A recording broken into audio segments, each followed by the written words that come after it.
اور اس مسجد کے ذریعے مسلمانوں میں تفرقہ و نہ اتفاقی پیدا کرنے کا سامان پیدا کیا جائے گا۔ ان منافقوں نے جب دیکھا کہ مسلمان جنگ اور سفر کی تیاری میں مصروف ہے تو ہمت شکن باتیں شروع کی اور موسم گرما کے اس طویل سفر کی دیکھتے لوگوں میں بیان کرنے لگے، کیونکہ ان کا مقصد کیسر کی فوجوں کو مدینہ پر حملہ آور کرانا تھا۔ وہ نہیں چاہتے تھے کہ مسلمان ملک شام کی طرف پہلے ہی حملہ آور ہو کر عیسائی فوجوں کے سیلاب کو عرب میں داخل ہونے سے روک دیں۔ ان حضرت صلی اللہ علیہ وسلم نے مدینہ میں تمام صحابہ رضی اللہ تعالیٰ عنہ کو تیار کرنے اور شریک لشکر ہونے کا حکم دیا اور ساتھ ہی زادرہ سواری اسلحہ جنگ کے لیے روپے کی زیادہ ضرورت تھی، اس لیے چندے کی بھی عام اپیل فرمائی تھی۔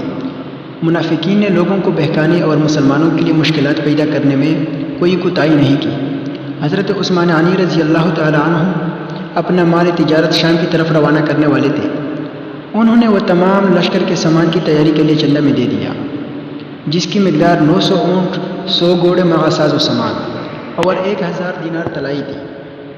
اور حضرت ابوبکر صدیق رضی اللہ تعالیٰ عنہ نے اپنے گھر کا تمام مال و اسباب لا کر چندہ میں دے دیا اور کہا کہ بال بچوں کو اللہ کے سپرد کرتا ہوں۔